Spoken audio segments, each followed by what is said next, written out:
ക്ലാസ്സിലെ ചില ആയത്തുകൾ കണ്ടെത്താൻ വേണ്ടിയിട്ട് ആവശ്യപ്പെട്ടിട്ടുണ്ടായിരുന്നു. ധാരാളം സഹോദരങ്ങൾ അതിന് ഉത്തരം നൽകിയിട്ടുണ്ട്. ഖുർആൻ പരിശോധിക്കുക, ആയത്തുകൾ കണ്ടെത്തുക എന്നുള്ളത് നല്ലൊരു ഹോബിയാക്കി മാറ്റം. വളരെ പുണ്യകരവും എന്നാൽ വൈജ്ഞാനികവുമായ ഒരു ഹോബിയാണല്ലോ. അതിനുവേണ്ടിയായിരുന്നു അങ്ങനെ ഒരു ക്വസ്റ്റ്യൻ തന്നത്. ഏതായാലും നല്ല പ്രതികരണമാണ് ഉണ്ടായത്. അല്ലാഹു തആല നമ്മളെല്ലാം അനുഗ്രഹിക്കുമാറാവട്ടെ. നമ്മുടെ പൊതുവായ തീരുമാനം അനുസരിച്ച് സൂറത്തുൽ ഫാത്തിഹയ്ക്ക് ശേഷം ഏത് സൂറ പഠിക്കണം എന്നുള്ള അന്വേഷണത്തിൽ ഭൂരിപക്ഷ ആളുകളും അമ്മ ജുസുഇലെ സൂറത്തുകളിൽ നിന്ന് തുടങ്ങാം എന്നാണ് അഭിപ്രായപ്പെട്ടത്. അഥവാ ഖുർആനിന്റെ അവസാന ഭാഗത്ത് നിന്ന് മുകളിലോട്ട് പഠിച്ചു തുടങ്ങാം എന്നാണ് അഭിപ്രായപ്പെട്ടിരിക്കുന്നത്. അതിന്റെ അടിസ്ഥാനത്തിൽ നമ്മൾ സൂറത്തുൻ നാസ് മുതൽ മുകളിലോട്ട് ഇന്ന് പഠനം ആരംഭിക്കുകയാണ് ഇൻഷാ അല്ലാഹ്. സൂറത്തുൽ ഫാത്തിഹയും അതുപോലെ സൂറ അൽ ഫലഖ്, അന്നാസ്, ഈ സൂറകളും തമ്മിൽ വലിയ പരസ്പര ബന്ധമുണ്ട്. നമ്മൾ ഒരു സൂറ പഠിക്കുക എന്നുള്ള ഉദ്ദേശത്തിൽ സൂറത്തുൽ ഫാത്തിഹ കഴിഞ്ഞപ്പോൾ അവസാന ഭാഗത്തേക്ക് തീരുമാനിച്ചു എന്നേ ഉള്ളൂ. പക്ഷെ തഫ്സീറുകളിൽ ഈ സൂറകൾ തമ്മിലുള്ള പരസ്പര ബന്ധത്തെ കുറിച്ച് പറയുന്നുണ്ട്. എന്താണ്? ശരിക്കും സൂറത്തുൽ ഫാത്തിഹയും അതുപോലെ സൂറത്തുൽ ഫലഖ്, സൂറത്തുൻ നാസ്, ഈ സൂറകളും ചേരുമ്പോഴാണ് പ്രാർത്ഥന അതിൻ്റെ പൂർണ്ണതയിൽ എത്തുന്നത് എന്നതാണ്. സൂറത്തുൽ ഫാത്തിഹയിൽ ഹംദുണ്ട്, അള്ളാഹുവെ വാഴ്ത്തി പറയുന്നുണ്ട്. അതുപോലെ നിനക്ക് മാത്രമേ ഞങ്ങൾ ഇബാദത്ത് ചെയ്യൂ, നിന്നോട് മാത്രമേ സഹായം തേടൂ എന്ന് പറയുന്നുണ്ടല്ലോ. ആ സഹായം തേടലിൻ്റെ പല വിഷയങ്ങൾ, എന്തിൽ നിന്നൊക്കെയാണ് അള്ളാഹുവോട് സഹായം തേടേണ്ടത്, രക്ഷ തേടേണ്ടത് എന്ന് സൂറത്തുൽ ഫലഖും സൂറത്തുൽ നാസും നമ്മൾ പഠിപ്പിക്കുന്നുണ്ട്. അതുകൊണ്ട് തന്നെ ഈ മൂന്ന് സൂറകളും പരസ്പര ബന്ധമുള്ള സൂറകളാണ് എന്ന് പൊതുവെ മുഫസ്സിറുകൾ അഭിപ്രായപ്പെട്ടിരിക്കുന്നു. അതിനാൽ നമ്മുടെ സെലക്ഷൻ തീർച്ചയായിട്ടും വളരെ അർത്ഥവത്താണ് എന്ന് പറയാൻ. സൂറത്തുൽ ഫലഖും സൂറത്തുൽ നാസും, ഈ രണ്ട് സൂറകൾക്ക് അധിക തഫ്സീറുകളും ഒന്നിച്ചാണ് ആമുഖം പറയുന്നത്. നമ്മുടെ മലയാളത്തിലെ പ്രസിദ്ധമായ, പ്രത്യേകിച്ച് ഇന്ത്യയിൽ തന്നെ ഏതാണ്ട് എല്ലാ പ്രാദേശിക ഭാഷകളിലേക്കും വിവർത്തനം ചെയ്യപ്പെട്ടിട്ടുള്ള സയ്യിദ് മൗദൂദി റഹിമഹുല്ലായുടെ തഫ്സീർ ഉണ്ടല്ലോ, തഫ്ഹീമുൽ ഖുർആൻ. ആ തഫ്ഹീമുൽ ഖുർആനിലെ രണ്ടിനും കൂടി ഒന്നിച്ച് ഒരു ആമുഖം പറഞ്ഞതായിട്ട് കാണാൻ പറ്റും. കാരണം രണ്ടിനെയും ഉള്ളടക്കം പരസ്പര ബന്ധമുള്ളതാണ് എന്നതുകൊണ്ടാണ്. രണ്ടിനെ തുടക്കവും അങ്ങനെയല്ലേ, ഖുൽ അഊദു ബി റബ്ബി, അത്രയും രണ്ട് സൂറകൾ ഒരുപോലെയാണ്. അപ്പോൾ ഈ രണ്ട് സൂറകൾ, ഇവയ്ക്ക് പ്രത്യേകതയുണ്ട്. ഈ രണ്ട് സൂറകളെ റസൂൽ സ്വല്ലല്ലാഹു അലൈഹി വസല്ലം വിശേഷിപ്പിച്ചത് അൽ മുഅവ്വിദത്തൈനി എന്നാണ്. രണ്ട് സൂറകൾ അൽ മുഅവ്വിദത്തൈൻ, അഭയാർത്ഥന നടത്തുന്ന, അള്ളാഹുവോട് രക്ഷ തേടാൻ ഉപയോഗപ്പെടുത്തേണ്ട രണ്ട് സൂറകൾ എന്നാണ് ഈ രണ്ട് സൂറകളുടെ പേര്. നമ്മൾ സാധാരണ പറയാറുണ്ട് മുഅവ്വിദത്തൈനി എന്നാണ് പറയാ, വാവിന് ഫത്ഹായിട്ടാണ് നമ്മൾ പൊതുവെ പറയാറ് അല്ലെ. ശരിക്കും മുഅവ്വിദത്തൈൻ, അൽ മുഅവ്വിദത്തൈനി എന്നാണ് ഈ രണ്ട് സൂറകൾ, അൽ ഫലഖ്, അന്നാസ് എന്നീ സൂറകളുടെ പൊതുവായ പേര്. ഇനി അതില് ഒരു സൂറ കൂടി ചേർത്താൽ അൽ മുഅവ്വിദാത്ത് എന്ന് പറയും ബഹുവചനത്തില്, അഭയാർത്ഥനാ സൂറകൾ. അതേതായിരിക്കും? അപ്പോൾ അതിൽ അൽ ഇഖ്ലാസ് കൂടി ചേരാണ്, അൽ ഇഖ്ലാസ്, അൽ ഫലഖ്, അന്നാസ്. ഇനി അതിൽ തന്നെ അൽ ഫാത്തിഹയും ചേർക്കാം. അൽ ഫാത്തിഹ പഠിച്ചപ്പോൾ നമ്മൾ പറഞ്ഞൊരു കാര്യമില്ലേ, റസൂൽ സ്വല്ലല്ലാഹു അലൈഹി വസല്ലം പഠിപ്പിച്ചത്, ഉറങ്ങാൻ കിടക്കുന്ന സമയത്ത് ബെഡിലേക്ക് ഇരുന്ന് കഴിഞ്ഞാൽ അൽ ഫാത്തിഹ, അതേപോലെ അൽ മുഅവ്വിദാത്ത്, ഈ മൂന്ന് സൂറകളും പാരായണം ചെയ്യാം. അതുപോലെ ആയത്തുൽ കുർസിയൊക്കെ പാരായണം ചെയ്യാം. അങ്ങനെ പാരായണം ചെയ്തിട്ട് കയ്യിലൂതി ശരീരം മുഴുവനും തടവുക എന്നത് റസൂൽ സ്വല്ലല്ലാഹു അലൈഹി വസല്ലമയുടെ ചര്യയിൽപ്പെട്ടതാണ് എന്ന് പറയണ്ടായി. അപ്പോൾ അൽ മുഅവ്വിദാത്ത് എന്ന് പറയുമ്പോൾ ഈ മൂന്ന് സൂറകളാണ് പ്രത്യേകിച്ച്. അതിൽ അൽ ഫാത്തിഹയും ഉൾപ്പെടുത്താം എന്ന് മാത്രം. ഇപ്പൊ നമ്മള് ചില സദസ്സുകളില് ഈ പ്രാർത്ഥന നിർവഹിക്കുമ്പോൾ, കൂട്ടപ്രാർത്ഥന നിർവഹിക്കുന്നതിന് മുന്നോടിയായിട്ട് അൽ ഫാത്തിഹ എന്ന് ഒരു ഉസ്താദ് വിളിച്ചു പറയും. അപ്പൊ അൽ ഫാത്തിഹ എല്ലാരും കൂടെ ഓതും. അത് കഴിഞ്ഞ് എല്ലാരും അൽ ഇഖ്ലാസ്, അൽ ഫലക്ക്, അന്നാസ് ഓതും. എന്നിട്ട് ദുആ ചെയ്യുന്ന ഒരു രീതിയുണ്ട്. പക്ഷെ അങ്ങനെ സംഘടിതമായിട്ട് ആ രൂപത്തിൽ ഫാത്തിഹ വിളിച്ച് പ്രാർത്ഥിക്കുന്ന ഒരു രീതി റസൂൽ സ്വല്ലല്ലാഹു അലൈഹി വസല്ലം കാണിച്ചിട്ടില്ല. അതുകൊണ്ടാണ് നമ്മൾ പൊതുവെ അത് പ്രോത്സാഹിപ്പിക്കാത്തത്. ആ ഒരു രീതി സ്വീകരിക്കുന്നവരെ നമുക്ക് കാണാൻ പറ്റും നിക്കാഹൊക്കെ കഴിയുമ്പോൾ. അങ്ങനെ പൊതുവായിട്ട് ഉള്ള ഒരു പ്രാർത്ഥന എന്ന് പറഞ്ഞാൽ ഒരു സിസ്റ്റമായിട്ട് മാറുന്ന രൂപത്തിലുള്ള ഒരു പ്രാർത്ഥന പഠിപ്പിക്കപ്പെട്ടിട്ടില്ല. അതേ സമയത്ത് വ്യക്തിപരമായിട്ട് നമുക്ക് അങ്ങനെ പ്രാർത്ഥിക്കാവുന്നതാണ്. ഈ സൂറകൾ മുൻനിർത്തി അല്ലെങ്കിൽ ഈ പാരായണം ചെയ്തുകൊണ്ട് അള്ളാഹുവോട് പ്രാർത്ഥിക്കാവുന്നതാണ്. സംഘടിതമായിട്ട് ആ രൂപത്തിൽ പഠിപ്പിക്കപ്പെട്ടിട്ടില്ല എന്നാണ് മനസ്സിലാക്കേണ്ടത്. അപ്പോൾ ഈ സൂറകൾ വളരെ സവിശേഷമാണ്. അള്ളാഹുവോട് രക്ഷ തേടുന്ന സൂറകളാണ് എന്ന് പൊതുവെ മനസ്സിലാക്കണം. ഈ സൂറകളൊക്കെ അവതരിച്ചത് റസൂൽ സ്വല്ലല്ലാഹു അലൈഹി വസല്ലമയുടെ മക്ക ജീവിത കാലഘട്ടത്തിലാണ്. മക്കയിലാണല്ലോ ഏറ്റവും കൂടുതൽ അവിടുന്ന് പ്രയാസങ്ങൾ അനുഭവിക്കേണ്ട സാഹചര്യം ഉണ്ടായത്, അല്ലെ? അതുകൊണ്ട് തന്നെ മക്കയിലാണ് ഈ സൂറത്തുകൾ അവതരിച്ചത് എന്നാണ് ഖുർആൻ വ്യാഖ്യാതാക്കൾ പൊതുവെ അഭിപ്രായപ്പെടുന്നത്. മറ്റു ചില അഭിപ്രായങ്ങളും ഉണ്ടായിട്ടുണ്ടെങ്കിലും എന്ന് മനസ്സിലാക്കും. സൂറത്തുൻ നാസിൽ എത്ര ആയത്തുകളുണ്ട്? 6 ആയത്തുകളാണ് സൂറത്തുൻ നാസിലുള്ളത്, അല്ലെ? അതുപോലെ സൂറ അൽ ഫലഖിന് 5 ആയത്തുകൾ ആണുള്ളത്. അപ്പൊ അങ്ങനെ ഒരു ലിസ്റ്റ് ചെയ്താൽ നമുക്ക് ഖുർആനിൽ 6 ആയത്തുകളുള്ള സൂറത്തുകൾ ഏതൊക്കെയാണ്, 5 ആയത്തുള്ള സൂറത്തുകൾ ഏതൊക്കെയാണ് എന്ന് വേണമെങ്കിൽ ലിസ്റ്റ് ചെയ്യാം. അടുത്ത ക്ലാസ്സിലേക്കുള്ള ഒരു ഹോംവർക്ക് ആയിട്ട് പറയാം. അത് വളരെ സിമ്പിളാണ്. നമ്മൾ പഠിക്കാൻ പോകുന്ന ഇനി അടുത്തടുത്തുള്ള സൂറകൾ തന്നെ ആയിരിക്കും അത് എന്ന് നമുക്ക് മനസ്സിലാക്കാൻ പറ്റും.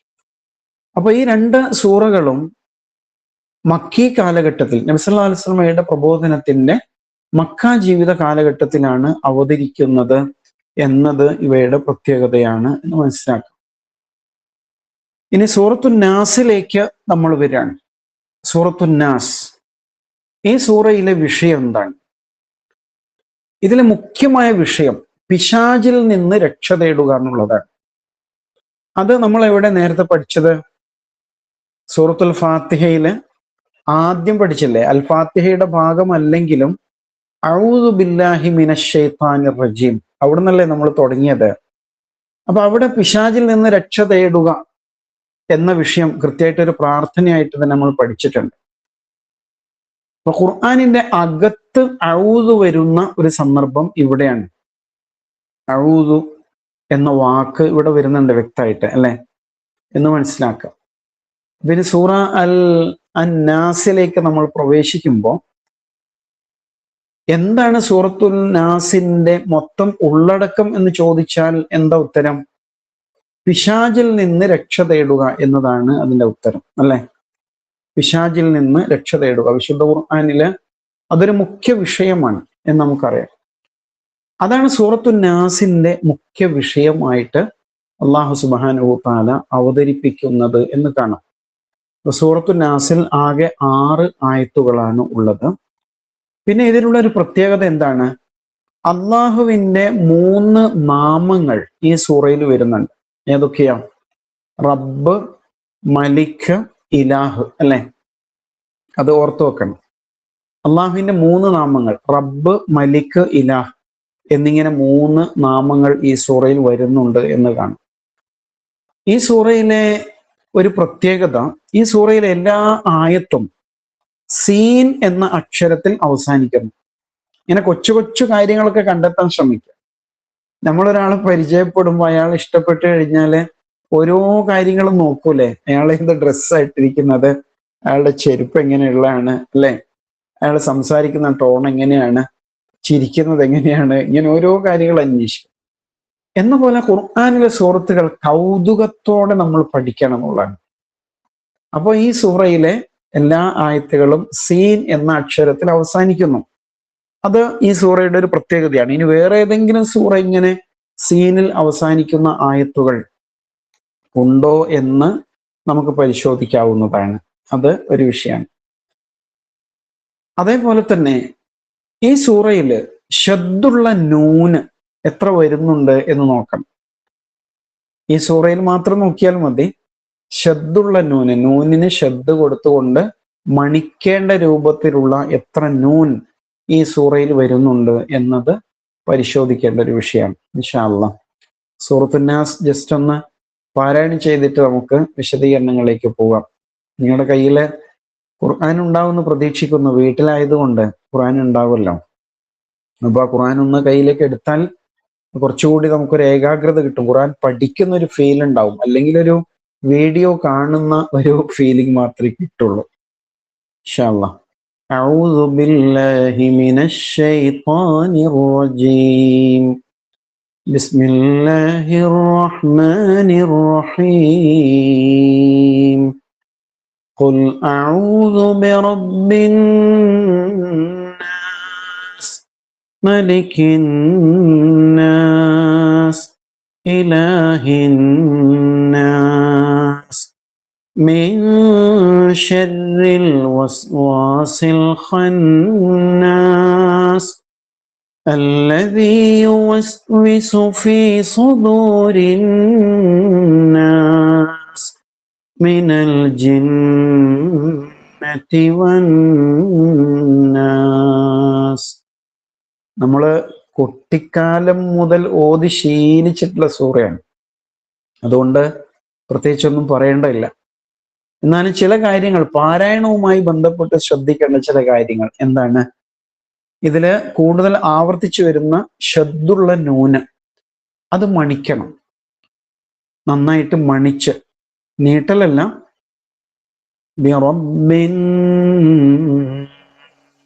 അതാണ് മണിക്കല്.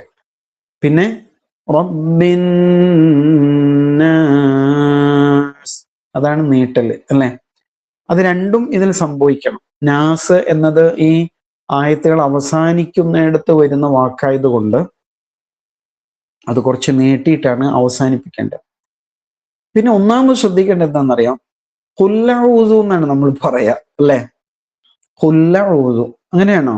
അല്ല, ഖുൽ അഊദു. ഈ ഹംസ് എന്ന് പറയുന്ന അക്ഷരം ഉണ്ടല്ലോ, അത് ശരിക്കും നന്നായിട്ട് പ്രകടമാകേണ്ട ഒരു അക്ഷരമാണ്. ഹംസ ഉച്ചരിക്കാൻ മലയാളത്തില് ആ ആ എന്ന് പറയും പോലെയല്ല, അ അ എന്നാണ്. ശരിക്കും പറയുമ്പോൾ നമ്മുടെ അടിവയറ്റില് പിന്നെ മസിൽ പിടിക്കണം, അങ്ങനെ പറയണം.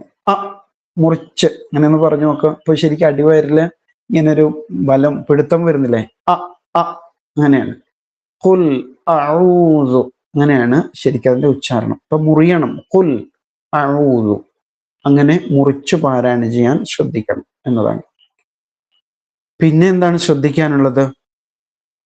മിൻ ശർ. അവിടെ നൂന് കണ്ടില്ലേ? മിൻ എന്ന നൂനിന് എന്താ ഹർക്കത്ത്? ഹർക്കത്ത് ഇല്ല. ശരിക്കും അവിടെ സുക്കൂനാണ് ഉള്ളത്. പക്ഷെ സുക്കൂൻ ഇട്ടിട്ടുണ്ടോ? ഇല്ല. എന്തുകൊണ്ടാണ് ഇടാത്തത്? അടുത്ത അക്ഷരത്തിലേക്ക് ഇങ്ങനെ കണക്ട് ചെയ്യാൻ വേണ്ടിയാണ്. മേഷ മേഷ അങ്ങനെ ലയിപ്പിക്കുക എന്നുള്ളതാണ്. അതിന് ഈ പാരായണ നിയമം അനുസരിച്ച് ഇഖ്ഫ എന്നാണ് പറയാം. അങ്ങനെയാണ് പണ്ട് നമ്മൾ പഠിച്ചിട്ടുണ്ടാവും. മറച്ച് മണിക്കുക. ഈ നൂനിനെ മറക്കണം, എന്നാൽ അത് മണിച്ചുകൊണ്ട് അടുത്തതിലേക്ക് കണക്ട് ചെയ്യണം. മിൻ എന്ന നൂന് വെളിവാവാൻ പാടില്ല. മേഷ മേഷ അങ്ങനെ വളരെ ഒഴുക്കില് അടുത്ത ഷീനിലേക്ക് അതിനെ കണക്ട് ചെയ്യാണ് വേണ്ടത്. അതാണ് ശ്രദ്ധിക്കേണ്ട മറ്റൊരു കാര്യം. പിന്നെ നമ്മൾ പൊതുവെ ഓതുമ്പോണ്ടല്ലോ വസ്വാസ് എന്നൊക്കെ പറയും അല്ലെ. മലയാളത്തിൽ തന്നെ ഉപയോഗിക്കുന്ന ഒരു വാക്കാണല്ലോ. അപ്പൊ ഓ എന്നാണ് പറയുക, വസ്വാസ്.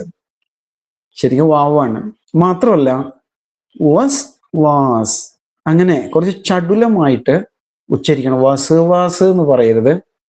മിൻ ശർരിൽ വസ്വാസിൽ ഖന്നാസ് അങ്ങനെയാണ്.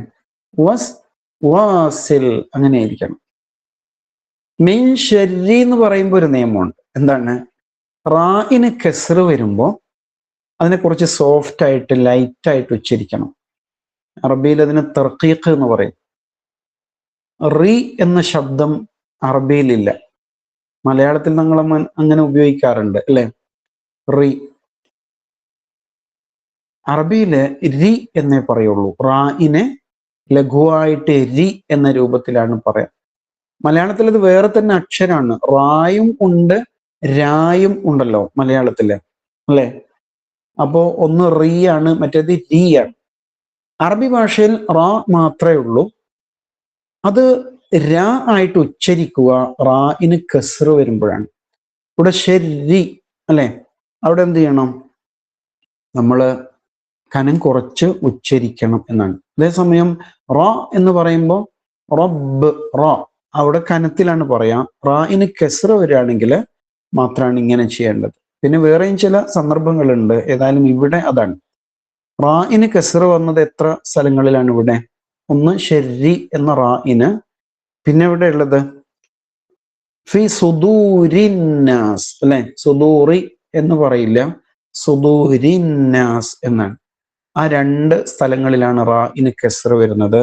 അപ്പൊ അവിടെ നമ്മൾ ആ രൂപത്തിലാണ് ഉച്ചരിക്കേണ്ടത് എന്ന് ശ്രദ്ധിക്കണം. കനം കുറച്ച് ഉച്ചരിക്കണം.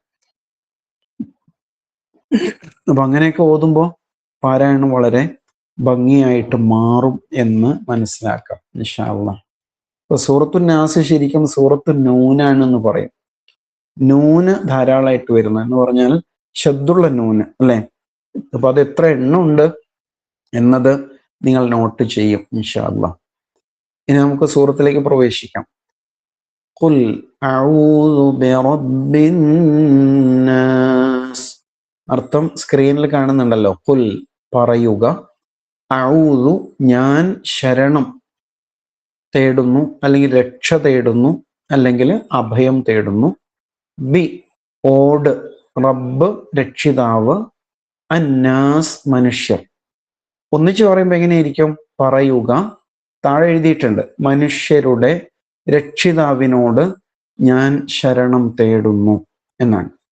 മനുഷ്യരുടെ രക്ഷിതാവിനോട് ഞാൻ ശരണം തേടുന്നു. ഖുൽ പറയുക. ശരിക്കും നമ്മളിപ്പോ ഈ ക്ലാസ്സിൽ ഇരിക്കുന്നത് പോലെ അല്ലെ? നീ വായിക്കൂ, നീ പറയൂ എന്ന് പറയുന്നത് പോലെയാണ് ഈ വാക്ക്. ഖുൽ എന്നത് ഏത് രൂപത്തിലുള്ള ക്രിയ? കൽപ്പനയാണ് അല്ലെ? നീ പറയൂ, കൽപ്പനയാണ്. ഖാല പറഞ്ഞു, യഖൂലു പറയുന്നു, ഖുൽ നീ പറയുക. സൂറത്തുൽ ഫാത്തിഹയിൽ നമ്മൾ കൽപ്പനക്രിയ പഠിച്ചത് ഓർക്കുന്നുണ്ടോ? ഒറ്റൊരു കൽപ്പനക്രിയ ഉണ്ടായിരുന്നു. ഏതാണ്? ഇഹ്ദി, നീ വഴി കാണിക്കൂ എന്നാണ്. അത് ശരിക്കും കൽപ്പനയല്ല, പ്രാർത്ഥനയായിട്ടാണ് വരുന്നത്. പക്ഷെ വാക്ക് കൽപ്പനയാണ്. ഇഹ്ദി, നീ വഴി കാണിക്കൂ. അപ്പൊ ഈ സൂറയിൽ വരുന്ന ഒരേ ഒരു കൽപ്പനക്രിയ കുൽ എന്നതാണ്. രണ്ടക്ഷരേ ഉള്ളൂ അല്ലെ? കുൽ നീ പറയൂ. പക്ഷെ ഈ വാക്ക് വല്ലാത്തൊരു വാക്കാണ്. രണ്ടക്ഷരമുള്ള വാക്കാണ്. എന്താ ഇതിന്റെ പ്രത്യേകത? ആര് ആരോട് പറയുന്നു എന്നതിനാണ് ഇതിന്റെ പ്രത്യേകത. ആരാ ഇപ്പൊ സംസാരിക്കുന്നത്? അള്ളാഹുവാണ് സംസാരിക്കുന്നത്. സുബ്ഹാനല്ലാഹ്. ആലോചിച്ച് നോക്ക്. റബ്ബുൽ ആലമീനായ തമ്പുരാൻ നേരിട്ട് നമ്മോട് സംസാരിക്കാൻ. ഇപ്പൊ എൻ്റെ വീട്ടിൽ എൻ്റെ ഈ റൂമിൽ വന്ന് അള്ളാഹു സംസാരിക്കുന്നു. നിങ്ങളിപ്പോ നിങ്ങളുടെ വീട്ടിലായിരിക്കും അല്ലെ? അധിക പേരും വീട്ടിലാണ്, മഴയൊക്കെ അല്ലേ? അപ്പൊ വീട്ടിലിരുന്ന് നമ്മൾ ഖുർആൻ ഓതുമ്പോ അള്ളാഹു സുബ്ഹാനഹു വ തആല നമ്മോട് നേരിട്ട് പറയാണ്, ഖുൽ നിന്നോട് തന്നെ നീ പറയൂ. നിയോ ഹജ്ജ് ഗ്രൂപ്പില് ഹജ്ജിന് പോയ ഹാജിമാരെ, നിങ്ങളോട്, നമ്മുടെ ഓരോരുത്തരുടെയും പേര് ലിസ്റ്റ് ചെയ്തുകൊണ്ട് അള്ളാഹു പറയാണ്, നിന്നോടാണ്, നീ പറയൂ. നീക്ക് വല്ലതും ഫീൽ ചെയ്യുന്നുണ്ടോ അങ്ങനെയൊക്കെ പറയുമ്പോ? ഉണ്ടോ? അല്ലെങ്കിൽ ഖുൽ അഊദു ബിറബ്ബിന്നാസ് മലിക്കിന്നാസ് അത്രേ ഉള്ളൂ. എത്ര കാലം ഇത് ഓതാൻ തുടങ്ങിയിട്ട്? അങ്ങനെയല്ല. ആലോചിച്ചാല് ബേജാറായി പോവും. റബ്ബുൽ ആലമീനായ തമ്പുരാൻ നേരിട്ട് എന്നോട് സംസാരിക്കുന്നു അല്ലേ? നമ്മുടെ മുഖ്യമന്ത്രിയായിട്ടൊന്ന് സംസാരിക്കണമെങ്കിൽ അതിന് എത്ര കടമ്പകൾ കടക്കേണ്ടി വരും ഒരു അപ്പോയിന്റ്മെന്റ് കിട്ടാൻ. അത് പ്രധാനമന്ത്രിയാണെങ്കിലോ, അത് അമേരിക്കൻ പ്രസിഡന്റ് ആണെങ്കിലോ അല്ലെ, ഈ ജന്മത്ത് കഴിഞ്ഞോളണമെന്നില്ല. അവിടെയാണ് ഈ പ്രപഞ്ചത്തെ മുഴുവനും പടച്ച റബ്ബുൽ ആലമീനായ തമ്പുരാൻ നേരിട്ട് വന്ന് നമ്മോട് വർത്താനം പറയുന്നു. ഈ ഖുർആനിന്റെ ഏറ്റവും വലിയ അത്ഭുതം അതാണ്. അല്ലാഹു മനുഷ്യന്റെ ഭാഷയിൽ സംസാരിക്കുന്നു എന്നുള്ളതാണ്. ശരിക്കും അള്ളാഹുവിന്റെ ഭാഷ ഏതായിരിക്കും നമുക്കറിയില്ല, അല്ലെ? പക്ഷെ അള്ളാഹു മനുഷ്യനോട് മനുഷ്യന്റെ ഭാഷയിൽ സംസാരിക്കുന്നു. സുബ്ഹാനല്ലാഹ്, അത് മറ്റൊരു അത്ഭുതമാണ്. ആ അള്ളാഹുവാണ് നമ്മെ സംസാരിക്കാൻ പഠിപ്പിച്ചത്. അല്ലമഹുൽ ബയാൻ എന്ന് ഖുർആൻ തന്നെ പറയുന്നുണ്ട്. സംസാരം പഠിപ്പിച്ചത് അവനാണ്. കുൽ, നീ പറയൂ, രണ്ടക്ഷരാണ്. അപ്പൊ പ്രപഞ്ചനാഥനായ അള്ളാഹു എന്നോട് നിങ്ങളോട് നേരിട്ട് സംസാരിക്കാൻ. സാധാരണ ഉണ്ടല്ലോ, അർത്ഥം പറയുമ്പോൾ നമ്മുടെ ഈ സ്ക്രീനിൽ ഇപ്പോ പറയുക എന്ന് മാത്രമേ കൊടുത്തിട്ടുള്ളൂ. സാധാരണ തഫ്സീറുകളൊക്കെ നോക്കിയാല് പ്രവാചകരെ താങ്കൾ പറയുക എന്ന് എഴുതിയിട്ടുണ്ടാവും. കാരണം ഈ കുൽ എന്ന് പറയുമ്പോൾ ആരോടാണ് കൽപ്പിക്കുന്നത്? അയാൾ കൂടി അതിൻ്റെ അകത്തുണ്ട്. നീ എന്നൊരു സർവനാമം ബ്രാക്കറ്റിൽ ഉണ്ട് എന്നാണ്. അപ്പൊ പറയൂ എന്ന് പറയുമ്പോൾ തന്നെ മുമ്പിൽ ഒരാളുണ്ടാകുമല്ലോ. അപ്പൊ അവിടെ നീ എന്ന് പറഞ്ഞത് ഒന്നാമതായിട്ട് ആരായിരിക്കും? നബി സല്ലല്ലാഹു അലൈഹി വസല്ലമയാണ്. നബിയോട് അല്ലാഹു തആല ജിബ്രീൽ അലൈഹിസ്സലാം മുഖേന നൽകുന്ന കൽപ്പനയായിരിക്കും ഇത്. ചരിത്രപരമായിട്ട് അതാണ് ശരി. പക്ഷെ ഇപ്പോ നമ്മൾ ഖുർആൻ പഠിക്കുമ്പോൾ, ഓതുമ്പോൾ എന്നോട് നിങ്ങളോട് നേരിട്ട് അള്ളാഹു സംസാരിക്കാൻ. ചെറിയ കാര്യമല്ല അതല്ലേ? അങ്ങനല്ലേ? വലിയ വലിയ ആൾക്കാരുടെ കൂടെയൊക്കെ ഫോട്ടോ എടുക്കാൻ കഴിഞ്ഞാല് നമ്മളത് പ്രത്യേകം സൂക്ഷിച്ചു വെക്കും. കാരണം അത് വല്ലാത്തൊരു ഓർമ്മയാണ്. എങ്കിൽ റബ്ബുൽ ആലമീനായ തമ്പുരാൻ നേരിട്ട് എന്നെ കോൾ ചെയ്യുന്ന പോലെ എന്നോട് പറയാണ്, കുൽ, നീ പറയൂ. അപ്പൊ അതിന്റെ ഗാംഭീര്യം ശരിക്കും ഉൾക്കൊള്ളാനില്ലേ, നമ്മുടെ ശരീരം വെറുക്കാൻ തുടങ്ങും, അല്ലെ? മനസ്സ് ബേജാറായി പോവും. ഖുർആൻ പറയുന്നില്ലേ, വജിലത്തു ഖുലൂബുഹും സാദത്തുഹും ഈമാന യഖ്ശഅറത് മിൻഹു ജുലൂദുൽ ലദീന യഖ്ശൗന റബ്ബഹും. ഇങ്ങനെയൊക്കെ അള്ളാഹു അതിനെ കുറിച്ചാണ് പറയുന്നത്. അപ്പോൾ ആ ഒരു ഫീലിലേക്ക് നമ്മൾ എത്തണം, ആ ഒരു അനുഭൂതിയിലേക്ക് എത്തണം. ഇനി അവിടെ ഒരു ചോദ്യം ചോദിക്കട്ടെ. നമ്മൾ അന്ന് ക്ലാസ്സിൽ ചോദിച്ചിരുന്നൊന്നും ഓർമ്മയില്ല. കുൽ കൊണ്ട് തുടങ്ങുന്ന എത്ര സൂറകളാണ് ഖുർആനിലുള്ളത്? ഒരു ചോദ്യമാണ്. ഇങ്ങനെ ചെറിയ ചെറിയ ചോദ്യങ്ങളാണ്, അപ്പോൾ പെട്ടെന്ന് കണ്ടെത്താൻ കഴിയുന്നതാണ്. അപ്പൊ അതുകൂടി നോട്ട് ചെയ്യണം. കുൽ കൊണ്ട് തുടങ്ങുന്ന എത്ര സൂറകൾ ഖുർആനിലുണ്ട്? ഇപ്പൊ നമ്മളിപ്പോ ഖുർആനിലെ അവസാനത്തെ പേജ് നോക്കുമ്പോൾ തന്നെ നമുക്ക് 3 കുല്ല് കിട്ടി, അല്ലെ? 3 സൂറകൾ നേരത്തെ പറഞ്ഞ അൽ മുഅവ്വിദാത്ത്, ഖുൽ ഹുവല്ലാഹു അഹദ് ഉണ്ട്, ഖുൽ അഊദു ബിറബ്ബിൽ ഫലഖ് ഉണ്ട്, ഖുൽ അഊദു ബിറബ്ബിൻ നാസ്. 3 സൂറകൾ നമുക്ക് കിട്ടി. ഇനിയുള്ള സൂറത്തുകൾ, അങ്ങനെ ഖുൽ കൊണ്ട് തുടങ്ങുന്ന സൂറത്തുകൾ ഒന്ന് കണ്ടെത്തിയാൽ നന്നാവും. പഴയ പണ്ഡിതന്മാര് ഈ 3 ഈ സൂറകൾക്ക് പ്രത്യേക പേരൊക്കെ പറയുന്നുണ്ട്, ഒരുമിച്ച് ചേർത്തുകൊണ്ട്. അപ്പൊ ഏതായാലും 5 സൂറത്തുകളാണ് ഉള്ളത് എന്ന കാര്യം കൂടി വെളിപ്പെടുത്താം, അല്ലെ? 5 സൂറകളാണ് കുൽ കൊണ്ട് തുടങ്ങുന്നത്. ആ സൂറത്തുകൾക്ക് ഖലാഖിലുൽ ഖംസ് എന്നൊരു പേര് പറയും. 5 കുൽ കൊണ്ട് തുടങ്ങുന്ന സൂറത്തുകൾ എന്ന അർത്ഥത്തില്. അപ്പൊ ഇൻഷാ അല്ലാഹ്, ഖുൽ, നീ പറയൂ, നീ പ്രഖ്യാപിക്കൂ, നീ പ്രാർത്ഥിക്കൂ, നീ അഭയം തേടൂ, നീ രക്ഷ തേടൂ എന്നൊക്കെയാണ് ഉദ്ദേശം, അല്ലെ? അഊദു, ഞാൻ ശരണം തേടുന്നു, രക്ഷ തേടുന്നു. ആദ, രക്ഷ തേടി. യഊദു, തേടുന്നു. അഊദു, ഞാൻ രക്ഷ തേടുന്നു. നമ്മൾ ഒന്നിച്ചാണെങ്കിൽ എങ്ങനെ പറയാം? അപ്പൊ നൂനാണ് പറയാം. നഊദു, നഊദു ബില്ലാ എന്ന് നമ്മൾ പറയാറില്ലേ? അള്ളാഹുവിൽ ഞങ്ങൾ ശരണം തേടുന്നു, നൂന് കൊണ്ട് തുടങ്ങുമ്പോൾ. അപ്പൊ ഇവിടെ അഊദു, ഞാൻ രക്ഷ തേടുന്നു എന്ന് നീ പറയൂ എന്ന് നമ്മോട് അള്ളാഹു പറയാൻ. ആരോട് രക്ഷ തേടണം? ബി, ഓട്, കൊണ്ട്, ഓട് എന്നൊക്കെയാണ് അർത്ഥം. റബ്ബ്, രക്ഷിതാവിനോട്. അന്നാസ്, മനുഷ്യരുടെ രക്ഷിതാവിനോട്. മനുഷ്യരുടെ രക്ഷിതാവിനോട് ഞാൻ ശരണം തേടുന്നു എന്ന് നീ പറയൂ. ശരിക്കും ഒരു ട്യൂഷൻ ക്ലാസ്സിൽ ഇരിക്കുമ്പോൾ ടീച്ചർ നമ്മെ ചൊല്ലി പഠിപ്പിക്കും പോലെ കുൽ, പറയൂ, അല്ലെ? അങ്ങനെയാണ് ഇതിന്റെ തുടക്കം. അഊദു ബി റബ്ബിന്നാസ്, മനുഷ്യരുടെ രക്ഷിതാവിനോട് ഞാൻ രക്ഷ തേടുന്നു എന്ന് നീ പറയും. അപ്പൊ ഇവിടെ ആരൊക്കെ ഉണ്ട്? ഇവിടെ ഞാനുണ്ട്, പിന്നെ അള്ളാഹു ഉണ്ട് അല്ലെ. ഇത് പറഞ്ഞു തരുന്നത് അള്ളാഹു തന്നെയാണ് എന്നുള്ളതാണ്. അപ്പൊ ഇതില് ആലോചിച്ച് നോക്കിയാല് ചില കാര്യങ്ങളുണ്ട് ചിന്തിക്കാൻ. അതിലൊന്ന്, മനുഷ്യരുടെ രക്ഷിതാവ് എന്ന് പറയാൻ കാരണം എന്താണ്? അള്ളാഹു മനുഷ്യന്റെ മാത്രം രക്ഷിതാവാണോ? ഒരാൾ ചോദിച്ചാല് അല്ലല്ലോ. ജിന്നുകളുടെ രക്ഷിതാവാണ്, മൃഗങ്ങളുടെ, പക്ഷികളുടെ, ഈ പ്രപഞ്ചത്തിന്റെ. നമ്മൾ നേരത്തെ പഠിച്ചല്ലോ, റബ്ബുൽ ആലമീൻ എന്നാണ് നേരത്തെ പഠിച്ചത്. അപ്പൊ ഇവിടെ എന്താ റബ്ബിന്നാസ് എന്നൊന്ന് ചുരുക്കി പറഞ്ഞത് എന്തുകൊണ്ടായിരിക്കും? നിങ്ങളുടെ മനസ്സിൽ ഉത്തരം വരുന്നുണ്ടാവും എന്ന് എനിക്കറിയാം. എന്താ ഉത്തരം? ഒരു ഉത്തരം ഖുർആൻ മനുഷ്യന് വേണ്ടി അവതരിച്ചതാണ് എന്നതായിരിക്കും അല്ലെ. മുഖ്യമായിട്ട് ഹുദൽ ലിന്നാസ് എന്ന് പറയുന്നുണ്ടല്ലോ, ജിന്നുകൾക്കും ഈ ഖുർആൻ തന്നെയാണ്. അതേ സമയത്ത് ഹുദൽ ലിന്നാസ്, ഇപ്പൊ മനുഷ്യനെയാണ് ഖുർആൻ ഏറ്റവും ആദ്യം അഭിസംബോധന ചെയ്യുന്നത്. മനുഷ്യനോടാ സംസാരിക്കുന്നത്. യാ അയ്യുഹൻ നാസ്, യാ അയ്യുഹൽ ഇൻസാൻ, ഇങ്ങനെയൊക്കെയല്ലേ വിളിക്കുന്നില്ലേ. അപ്പൊ മനുഷ്യനോടാണ് ഖുർആൻ സംസാരിക്കുന്നത്. അഥവാ ഖുർആൻ മനുഷ്യന് വേണ്ടി അവതരിച്ചത് കൊണ്ടാണ് മനുഷ്യരുടെ റബ്ബ് എന്നിവിടെ പറഞ്ഞിരിക്കുന്നത് അല്ലെ എന്ന് മനസ്സിലാക്കാം. അപ്പോൾ ജിന്നുകൾക്ക് വിഷമാവൂല്ലേ? വിഷമിക്കേണ്ടതില്ല. കാരണം ഖുർആൻ മുഖ്യമായിട്ട് മനുഷ്യർക്ക് വേണ്ടിയാണ്, ജിന്നുകൾക്ക് ഉപയോഗപ്പെടുത്താം.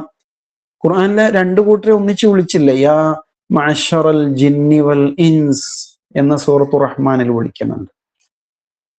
പിന്നെ എന്തായിരിക്കും കാരണം? നിങ്ങൾ ആലോചിച്ച് നോക്ക്. ഈ മനുഷ്യനാണ് പിശാചിന്റെ വലയത്തിൽ ചെന്നുവിടുന്നത്. ഈ സൂറ പിശാചിൽ നിന്ന് രക്ഷ തേടാൻ വേണ്ടിയല്ലേ. ജിന്നുകളും പെടുട്ടോ, ജിന്നുകളിലുണ്ട് നല്ലതും ചീത്തയുണ്ട്, മുഅ്മിനും കാഫിറുമായ ജിന്നുകളുണ്ട്. അപ്പൊ ഖുർആൻ മനുഷ്യന് വേണ്ടി അവതരിച്ചതുകൊണ്ട് ആ മനുഷ്യനെ പ്രത്യേകം വിളിച്ചുകൊണ്ട് പറയാണ്, ഈ മനുഷ്യനാണ് പിശാചിന്റെ ദുർബോധനത്തിൽ പെടാൻ കൂടുതൽ സാധ്യത എന്നതും അതിൻ്റെ ഒരു കാരണമാണ്. മനുഷ്യനാണ് നന്നാവാത്തത്. പിന്നെ ഇവിടെ നാസ് എന്നാണ് വാക്കല്ലേ. നാസ് മനുഷ്യൻ എന്നാണ്, അല്ല മനുഷ്യർ ബഹുവചനാണത്. ഒരു മനുഷ്യൻ എന്താ പറയാം? ഇൻസാൻ എന്നാണ് പറയാം. നാസ് എന്നത് ബഹുവചന വാക്കായിട്ട് ഉപയോഗിക്കും. അതിന് വേറെയും ബഹുവചനമുണ്ട്, ഖുർആൻ തന്നെ വന്നിട്ടുണ്ട്. ഉനാസ്, ഖദ് അലിമ കുല്ലു ഉനാസിൻ മശ്റബഹും, സൂറ അൽ ബഖറയിൽ വരുന്നുണ്ടല്ലോ ഉനാസ്. അപ്പൊ അത് മനുഷ്യന്മാരുടെ വ്യത്യസ്ത ഗ്രൂപ്പുകൾ, സംഘങ്ങൾ എന്ന അർത്ഥത്തിലാണ്. നമ്മൾ ഹജ്ജിന് പോകുമ്പോൾ നമ്മുടെ ഗ്രൂപ്പ് മനുഷ്യന്മാരുടെ ഒരു ഗ്രൂപ്പാണ്, അപ്പുറത്തെ റൂമിൽ വേറൊരു ഗ്രൂപ്പ്, അവര് വേറെ മനുഷ്യന്മാരുടെ വേറൊരു ഗ്രൂപ്പാണ്. ഇങ്ങനെയല്ലേ ഇപ്പൊ ഉനാസ് എന്ന് പറയും. അപ്പൊ ഏതായാലും അന്നാസ് എന്ന് അലിഫ്ലാം ചേർത്ത ഇവിടെ പറഞ്ഞത്, അതിന്റെ ഉദ്ദേശം എന്തായിരിക്കും? അള്ളാഹു പടച്ച അല്ലെ. അള്ളാഹു മനുഷ്യനെ എങ്ങനെ ഭൂമിയിലേക്ക് അയച്ചത്? ഖലീഫയായിട്ട് അയച്ചു എന്ന് ഖുർആൻ പറയുന്നില്ലേ, ഇന്നി ജായിലുൻ ഫിൽ അർദി ഖലീഫ. അപ്പൊ ആ ഖലീഫയായിട്ട് അയച്ചവനാണ് മനുഷ്യൻ. അള്ളാഹുവിന് വഴിപ്പെട്ട് ജീവിക്കേണ്ടവനാണ് മനുഷ്യൻ. ആ മനുഷ്യനോടാണ് അള്ളാഹു സംസാരിക്കുന്നത്. ആ മനുഷ്യ, നിന്റെ റബ്ബിനോട് നീ രക്ഷ തേടൂ എന്ന് പറയാണ്. അപ്പൊ ശരിക്കും മനുഷ്യനെ വിശ്വാസത്തിലേക്ക് തന്നെ കൊണ്ടുവരുന്നുണ്ട് ഈ സൂറ എന്ന് പറയാം അല്ലെ. റബ്ബ് നേരത്തെ നമ്മൾ ചർച്ച ചെയ്ത് കഴിഞ്ഞല്ലേ, ഒരുപാട് ചർച്ച ചെയ്തതാണ്. ഇനി നമുക്ക് ലാസ്റ്റ് അതിനെ കണക്ട് ചെയ്ത് പറയാം. അപ്പൊ ഖുൽ അഊദു ബി റബ്ബിന്നാസ്, പറയുക മനുഷ്യരുടെ രക്ഷിതാവിനോട് ഞാൻ ശരണം തേടുന്നു. അപ്പൊ മനുഷ്യനോട് ശരണം തേടാവോ? തേടിക്കൂടാ. അതേസമയത്ത് സഹായം തേടാം അല്ലെ. എങ്ങനെ? കാര്യകാരണ ബന്ധത്തിന്റെ അടിസ്ഥാനത്തിൽ. നമ്മൾ നേരത്തെ പഠിച്ചല്ലോ, ഡോക്ടറുടെ അടുത്ത് രോഗി ചികിത്സയ്ക്ക് വേണ്ടി പോകുന്നു. ഡോക്ടർ ആ ചികിത്സയിൽ വിവരമുള്ള ആളാണ്. അപ്പൊ ചികിത്സിക്കുന്നതിന് രോഗി അയാൾക്ക് ഫീസ് നൽകുന്നു. അങ്ങനെ ആ മരുന്നൊക്കെ കഴിക്കുമ്പോൾ ഭൗതികമായി ശാരീരികമായിട്ട് ആ രോഗത്തിന് ശിഫ ഉണ്ടാവുന്നു. അതേസമയം യഥാർത്ഥത്തിൽ ആരാണ് ശിഫ നൽകുന്നതെന്ന് ചോദിച്ചാൽ അള്ളാഹുവാണ് അല്ലേ. അപ്പൊ ഡോക്ടറെ എനിക്ക് ശിഫ നൽകണേ എന്ന് പ്രാർത്ഥിക്കാൻ പറ്റില്ല. ഡോക്ടറെ അടുത്ത് പോയിട്ട് മരുന്ന് വാങ്ങിച്ച് കഴിക്കാം. പ്രാർത്ഥിക്കുന്നത് അള്ളാഹുവോടാകണം എന്ന് നമ്മൾ പഠിച്ചാണ്. അപ്പൊ ഇവിടെ അത് തന്നെ മനസ്സിലാകുന്നത്, മനുഷ്യനോടല്ല രക്ഷ തേടേണ്ടത്, മറിച്ച് മനുഷ്യരുടെ റബ്ബിനോടാണ്. കണ്ടോ, മനുഷ്യരുടെ റബ്ബിനോട് രക്ഷ തേടാനാ പറഞ്ഞത്. അത് പ്രത്യേകം നോട്ട് ചെയ്യേണ്ട ഒരു പോയിന്റാണ്. ഖുൽ അഊദു ബിറബ്ബിന്നാസ്. ഇനി നമുക്ക് രണ്ടാമത്തെ ആയത്തിലേക്ക് പോകാം. മലിക്കിന്നാസ്. മലിക് രാജാവ്, അല്ലെ, രാജാവാണ്. അന്നാസ് മനുഷ്യൻ. അന്നാസ് മനുഷ്യൻ. നമ്മുടെ അർത്ഥം എഴുതി കാണിക്കുന്നിടത്ത് എൻ്റെ ഫോണില് അഡ്മിൻ ഈസ് പ്രസന്റിങ് എന്ന് കാണിക്കുന്നുണ്ട്, അതുകൊണ്ട് അത് കാണാൻ പറ്റുന്നില്ല അർത്ഥം. ഏതായാലും അർത്ഥം ഇങ്ങനെയാണ്, മലിക്കിന്നാസ് മനുഷ്യരുടെ രാജാവിനോട് എന്നാണ്. മലിക്കുമായി ബന്ധപ്പെട്ടൊരു വാക്ക് അൽ ഫാത്തിഹയിൽ നമ്മൾ പഠിച്ചു, അല്ലെ, മാലിക്, മാലിക് യൗമിദ്ദീൻ എന്നാണ്. മാലിക്കിന്റെ അർത്ഥം എന്തായിരുന്നു? ഉടമസ്ഥൻ എന്നാണ്. മലിക് എന്ന് പറയുമ്പോൾ രാജാവ് എന്നാണ് അർത്ഥം. രണ്ടും അള്ളാഹുവിന്റെ പേരുകൾപ്പെട്ടാണ്. മലിക് രാജാവ്.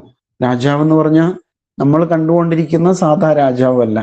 ആ രാജാവ് എന്ന് പറയുമ്പോൾ ഒരു നിർണിതമായ ഒരു ഭൂപ്രദേശത്തിന്റെ അധികാരിയാണ്, അല്ലെ. അതുപോലെ ആ രാജാവ് മരിച്ചു പോകാം, പകരം വേറൊരു രാജാവ് രംഗത്ത് വരാം. ഇനി ഭരണകൂടം അട്ടിമറിക്കപ്പെടാം, ഭൂപ്രദേശം തന്നെ വേറൊരു കൂട്ടര് കൈവശപ്പെടുത്താം. ഇങ്ങനെയൊക്കെ സംഭവിക്കാവുന്ന ഒരു രാജാവാണ് ഭൂമിയില് നാട് ഭരിച്ചുകൊണ്ടിരിക്കുന്ന രാജാവ്. അങ്ങനെയുള്ള രാജാവാണ് ഇത്? അതല്ല, ഇത് മാലിക്കുൽ മുലൂക്കാണ്, രാജാക്കന്മാരുടെ രാജാവായ സാക്ഷാൽ ഉടമസ്ഥൻ എന്നാണ് ഇവിടെ ഉദ്ദേശം. മലിക്കിന്നാസ് മനുഷ്യരുടെ രാജാവിനോട്. മനുഷ്യന്റെ ഉടമസ്ഥൻ ആരാണ്? അള്ളാഹു ആണ് എന്നാണ് പറയുന്നതിന്റെ ചുരുക്കം, അല്ലെ. അപ്പൊ നീ രക്ഷ തേടേണ്ടത് നിന്റെ ഉടമസ്ഥനായ റബ്ബിനോടാണ് എന്നാണ് പറയുന്നത്, മലിക്കിന്നാസ്. ഇനി മൂന്നാമത്തെ ആയത്ത് നോക്കാം. ഇലാഹിന്നാസ്. ഇലാഹ് എന്താർത്ഥം? ഇലാഹ് ആരാധ്യൻ എന്നാണ് മലയാളത്തിൽ നമ്മൾ അർത്ഥം പറയാറുള്ളത്.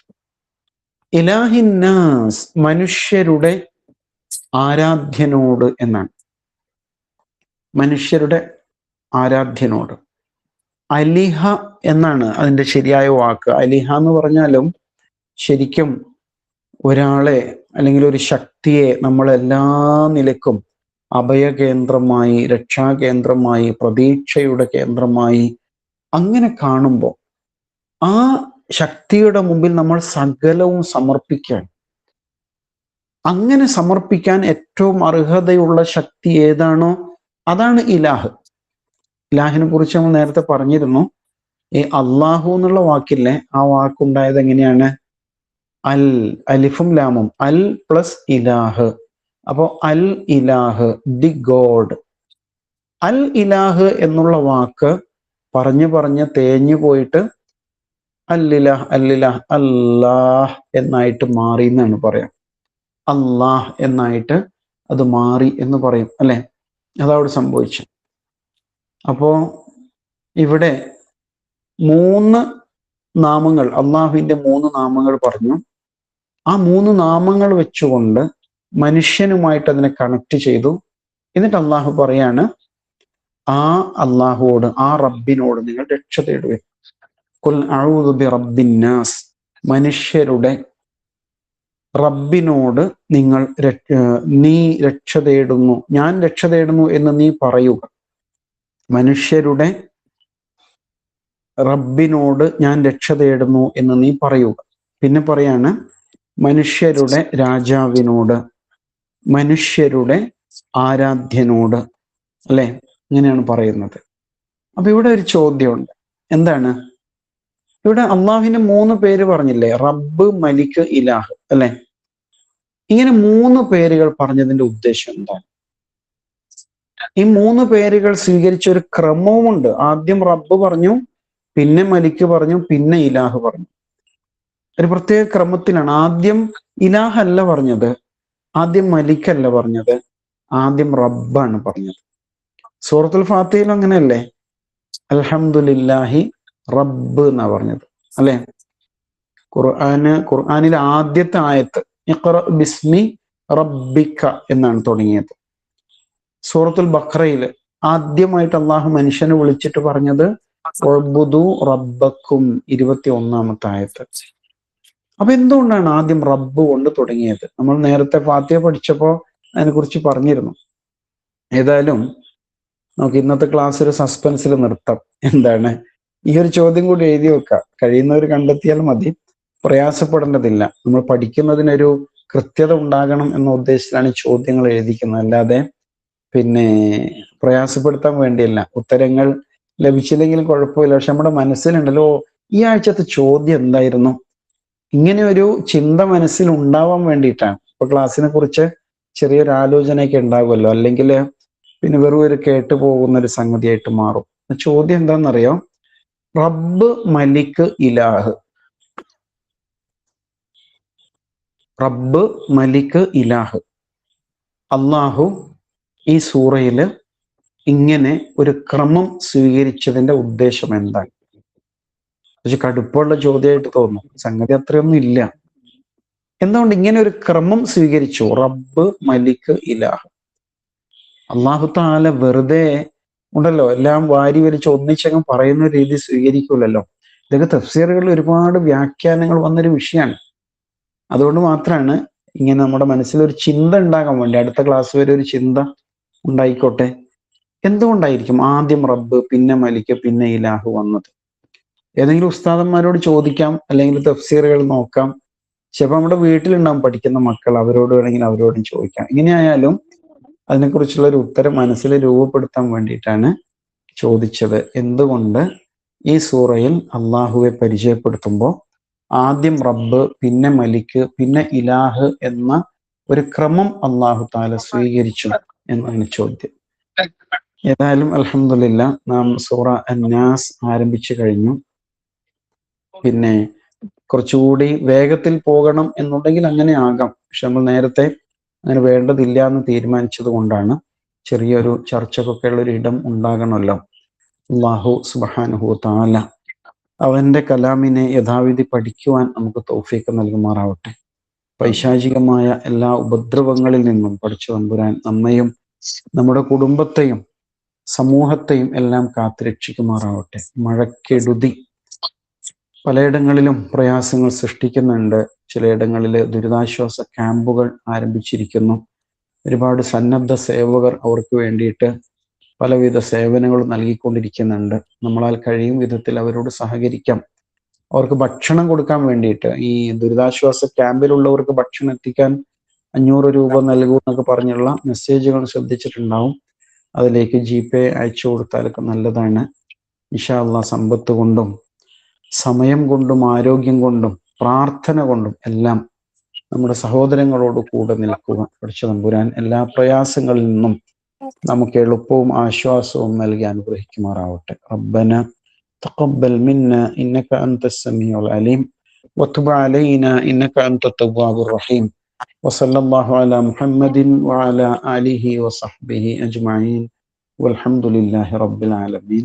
അസ്സലാമു അലൈക്കും വറഹ്മത്തുള്ളാഹി. വഅലൈക്കും